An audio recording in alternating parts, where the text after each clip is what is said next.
Hello, welcome back to my YouTube channel. If you are new here, I want you to consider subscribing, and if you are subscribed, welcome back. Today we will be discussing about the international politics that is being played out between the ECOWAS and the Niger Republic. President Bola Tinubu, who is the chairman of the ECOWAS, has never hidden his desire to invade Niger and restore democratic government. But can he do it alone without the support of Nigerians and the National Assembly? The constitution is very clear in section 5 sub 4. Our Nigerian constitution says that for a president to declare a war to another country or use Nigerian troops for any mission outside Nigeria, he has to seek the approval of the National Assembly. So, if they consent, then he can move on.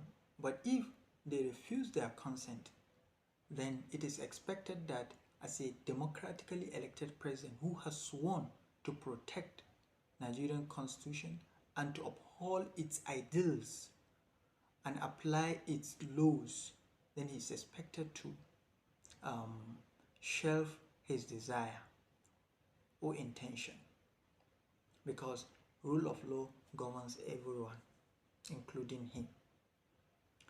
And also, I should not forget that in section 19 of the same constitution, Nigerian constitution, it says that federal government should respect international law, it should respect and obey international law, and also seek to resolve dispute through a negotiation, mediation, conciliation, and other alternative dispute resolution mechanism.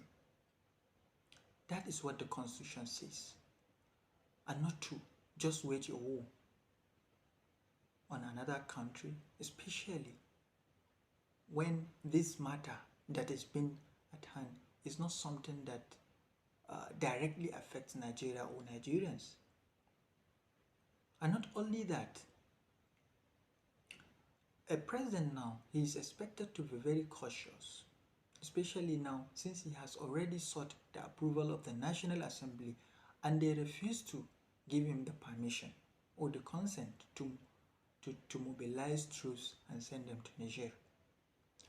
So he is expected to shift that his intention and respect the National Assembly and in general the people of Nigeria, because the members of the National Assembly represent the interests of Nigerians.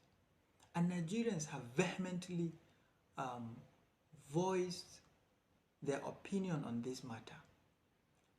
And almost 90% of Nigerians that have expressed themselves are against the mobilization of Nigerian troops in Niger. But if the president remains adamant to his solo desire against the directive of the National Assembly and also the will and wishes of the Nigerian people, then I'm sorry to say it will be a germane ground for him to be impeached, because he will be committing a grave violation of the Nigerian constitution, or if you like, gross misconduct, which is a germane ground for a president to be impeached on that ground. So, it is really a time for Mr. President to reflect, to sit down and be very cautious about any action he takes.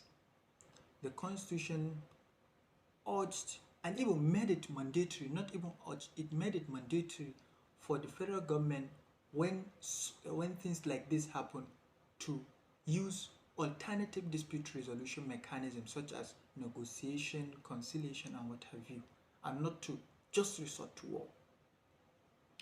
And it is also important to note that this war is not affecting Nigeria directly. But when Nigeria involves itself in it, it is going to affect it, especially some part of the northern part of the country will be affected. So it is very important that Mr. President acts with extra caution. So with this, I have come to the end of today's video. If you have not subscribed, please do subscribe for me so that you will encourage me to make videos like this. Until we meet again, bye bye.